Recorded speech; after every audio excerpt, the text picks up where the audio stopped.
Now next topic is that velocity of steam flowing through the nozzle. So now we have considered the steady flow of a unit mass of the steam through this nozzle.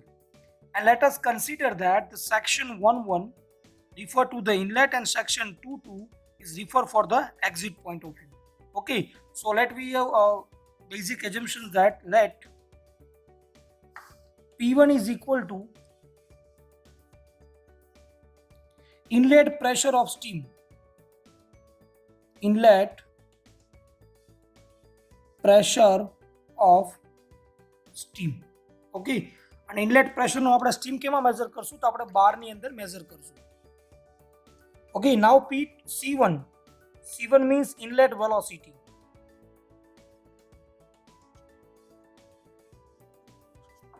Inlet velocity of steam જેને measure કરશું metre પર સેકન્ડમાં. H1 is equal to enthalpy of steam inlet.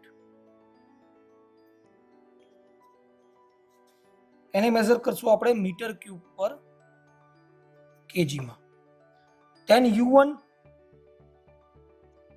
inlet internal energy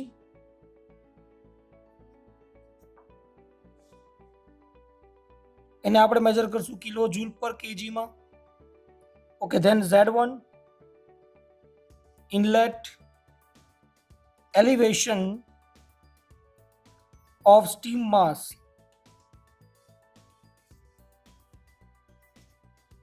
એને આપણે define કરશું એમ વડે. બરાબર. Okay W is equal to mechanical work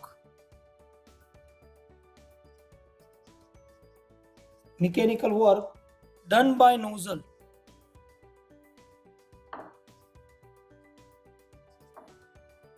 બરાબર. એને આપણે કેજી પર કિલો જૂલ પર કેજી માં ડિફાઇન કરશું. નાઉ Q is equal to heat supplied to the nozzle if any. આમ તો હોય નહીં, if any આપણે એક કન્સિડર લખશું, એને આપણે મેઝર કરશું કિલો જૂલ પર કેજી ની અંદર. બરાબર. Okay now the same corresponding that P2. બરાબર. તો ડિફાઇન કરીએ P2, then C2, V2. So V1 and V2 લખાય. V1 is equal to શું આવશે? So V1 is equal to specific volume of steam metre cube પર કેજીમાં. બરાબર. So P2, C2, V2, then H2, then U2 and then Z2 are the corresponding to the outlet conditions. આ બધી inlet માટે લખી, આ બધી કેની માટે લખશું આપણે? આઉટલેટ માટે લખશું. બરાબર. So now this applying this principle of the basic energy conservation base ઉપર આપણે એને રાઇટ કરીએ. સો આપણું એનર્જી બેલેન્સ ઇક્વેશન શું થશે હવે આપણે જોઈએ. So energy balance equation, energy entering in the nozzle, entering into the nozzle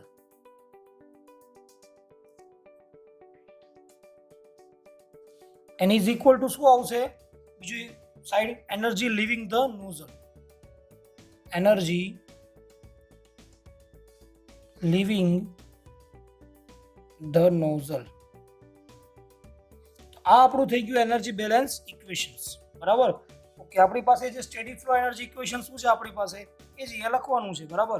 તો શું આવશે? U1 plus P1 V1 plus C1 square by 2 plus Z1 G plus Q is equal to U2 plus P2 V2 plus C2 square by 2 plus Z2Z plus W.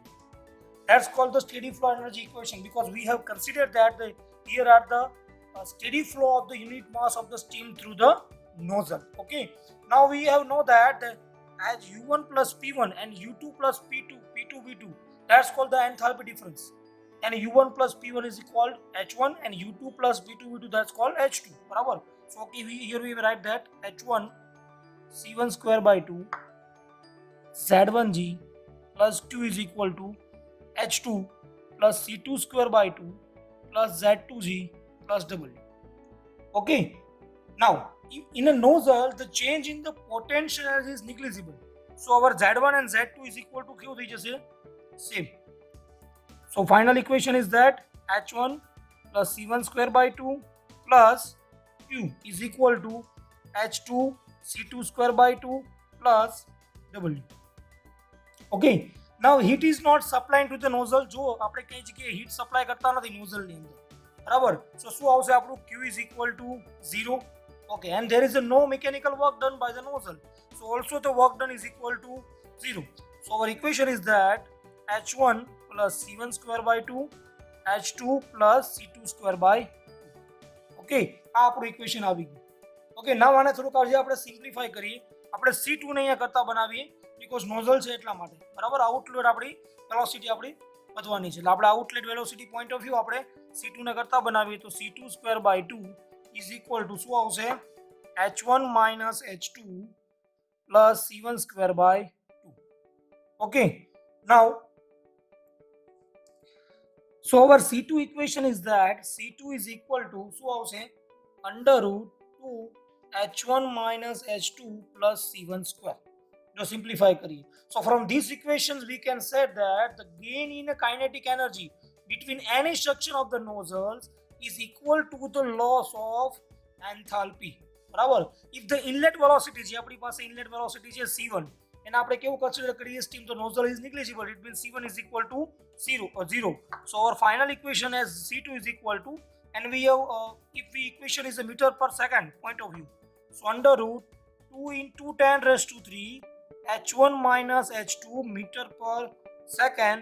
So આપણે બહાર કાઢીએ આ term તો શું આવશે? 44.72 under root H1 minus H2 meter per second.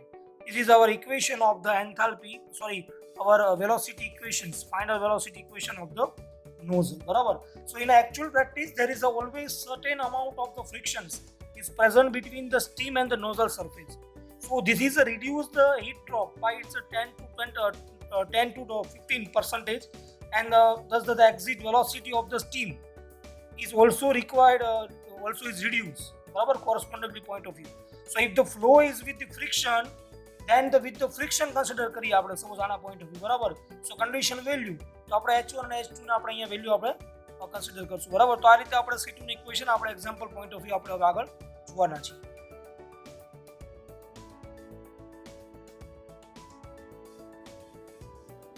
Now next topic is that friction in nozzle or nozzle efficiency. So when the steam is flowing through the nozzle, the final velocity of the steam for the given pressure drop is reduced due to the some amount of reasons. અમુક રીઝનના કારણે તમારું જે પણ કંઈ નોઝલની જે પણ કંઈ final જે પણ કંઈ વેલોસિટી છે એ ડ્રોપ થાય છે due to the frictions. તો કયા કયા પ્રકારના ફ્રિક્શન લાગી શકે? So first one is that the friction between the nozzle surface and steam.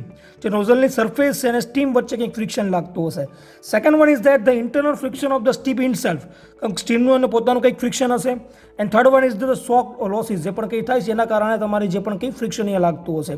So the effect of the friction on a steam flowing through the nozzle is represented on the Mollier diagram. હવે આપણે મોલિયર diagram ઉપર આપણે એને represent કર્યું છે. મોલિયર diagram શું છે? તો કે enthalpy versus entropy diagram, that's called the Mollier diagram point of view, બરાબર?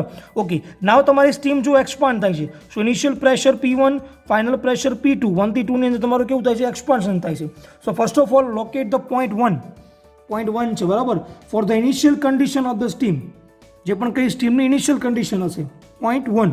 Okay, at is a point where is the superheated steam temperature line meet the initial pressure P1. તમે જુઓ superhit, આ તમારી કેવી સેચ્યુરેટેડ વેપર લાઇન છે, બરાબર? જે આખી લાઇન તમને બતાવેલી છે અહીંયા કે ક્રિટિકલ પોઈન્ટ હશે, અહીંયા તમારું સેચ્યુરેટેડ લિક્વિડ લાઇન હશે. તો વેપરની ઓલી સાઈડ તમારે જુઓ P1 લાઇન મીટ ક્યાં થાય છે? તો કે તમારી સ્ટીમ કેવી છે? સુપરહીટેડ સ્ટીમ છે. જો આની બહાર છે સેચ્યુરેટેડ સ્ટીમ હોય તો આ પોઈન્ટ ઉપર 1 હોય. આફ્ટર ધ તમારા આ રિજનની અંદર છે તમારી સ્ટીમ કેવી છે? સુપરહીટેડ સ્ટીમ છે, બરાબર? અને તમારી જે ટેમ્પરેચર લાઇન જે જુઓ પ્રેશર P1 લાઇનને મેચ થાય, ધેટ્સ કોલ્ડ અ પોઈન્ટ 1, બરાબર? Now a draw vertical line through the 1. હવે આપણે શું કરશું? તો કે આની અંદર આપણે એક વર્ટિકલ લાઇન ડ્રો કરશું, 2 પોઈન્ટ, બરાબર? Meet the final pressure P2 line, and this is done as the flow through the nozzle is isentropic. તમને ખબર છે કે આપણો ફ્લો કેવો હશે, નોઝલનો આઇસેન્ટ્રોપિક છે, એટલા માટે આપણે એને સ્ટેટ લાઇન કન્ડિશન કરીએ છીએ, બરાબર. અને એ ક્યાં મેળવતો કે બીજું કંઈક પ્રેશર થશે નહીં, તમે જુઓ વેટ રિજિયનમાં આવી જશે, બરાબર. આફ્ટર ધ એક્સપાન્શન તમારી કેવી થઈ જાય છે, વેટ થઈ જાય છે. So which is express by the vertical line 1 2 and there is a drop. હવે તમે જુઓ સપોઝ આપણે આ P1 પ્રેશર જોયું, initial pressure superheated, after the expansion તમારી સ્ટીમ કેવી થઈ ગયું, વેટ થઈ ગઈ, બરાબર. એટલે જો વેટ ઝોનમાં આવી ગયું, ઓકે.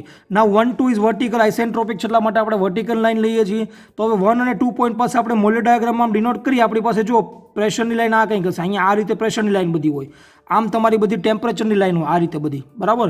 અને અહીંયા તમારે એન્થાલ્પી અને એન્ટ્રોપી છે. તો 1 પોઈન્ટને તમે આ બાજુ ખેંચો તમને કંઈક એની એન્થાલ્પી મળશે, 2 પોઈન્ટને ખેંચો તમને કંઈક એન્થાલ્પી મળશે H2, બરાબર. That's called the enthalpy drops and is also known as a isentropic drop, બરાબર. H1 minus H2 is equal to enthalpy drop and that's called the isentropic drop. Okay, now the due to the frictions, હવે આપણે વિચાર કરીએ કે આની અંદર આપણું friction લાગે છે, બરાબર, નોઝલ. તો the actual heat drop is steam will be less than, તમારો જે પણ કે actual heat drop થશે is less than કોના બરાબર થશે, H1 minus H2 drops, બરાબર. and this called is H1 minus H2 dash instead of the H1 minus H2. હવે જો ફ્રિક્શન લાગે એટલે શું થાય, તમારું જે એકચ્યુઅલ આમ થવું જોઈએ પણ ડ્યુ ટુ ફ્રિક્શનના કારણે કંઈક આ રીતે તમારી લાઈન થશે 2 ડેશમાં, તો એની પણ એન્થાલ્પી H1 અને આની 2 ની કરીએ એટલે H2 ડેશ. તો તમારું H1 minus H2 જે પણ હશે એ કેવું હશે, તમારી H1 minus H2 ડેશ કેવું હશે, less than H1 minus H2. ફ્રિક્શનના કારણે કેવું હશે, એન્થાલ્પી ડ્રોપ ઓછો મળશે, એટલે જો H2, બરાબર. સો આપણે શું લખી શકીએ, H1 minus H2, બરાબર. H1 minus H2 is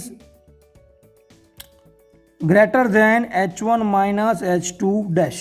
આ રીતે તમે ડિફાઇન કરી શકો, ફ્રિક્શનના કારણે આ તમારું લાગે છે, બરાબર. Okay, now as the expansion of the steam and at the pressure P2, તમે જુઓ પ્રેશર P2 એ કેવું થશે, એક્સપાન્ડ થઈ જાય છે, બરાબર. so therefore the final condition of the steam is obtained by the drawing the horizontal line through the H2 dash. હવે આપણે શું કરશું, H2 dash કર્યું, બરાબર. and meet the final pressure P2 line 2 dash. now the actual expansion of the steam in the nozzle is expressed by the 1 2 curve, બરાબર, instead of the 1 2. the actual heat drop is H1 minus H2, that's called the useful heat drop, બરાબર. એટલે આ તમારી પાસે કેવો થઈ ગયો, useful heat drop. and then આને શું કહેતા, H1 minus H2 ને isentropic heat drop. તો આપણે બે પ્રકારના અહીંયા હીટ ડ્રોપ મળ્યા, બરાબર. નાઉ ધ નોઝલ એફિશિયન્સી, બરાબર, ઇઝ ડિફાઇન એઝ ધ, હવે નોઝલ એફિશિયન્સી આપણે શું ડિફાઇન કરે છે તો આપણે એ લખીએ, બરાબર. તો આપણી નોઝલ એફિશિયન્સી શું ડિફાઇન કરે, તો nozzle efficiency define as the ratio of useful heat drop upon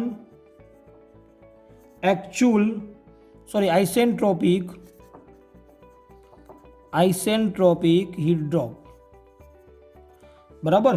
okay, useful heat drop આપણે શું હતો, H1 minus H2 dash, isentropic કેટલો હતો, H1 minus H2, બરાબર.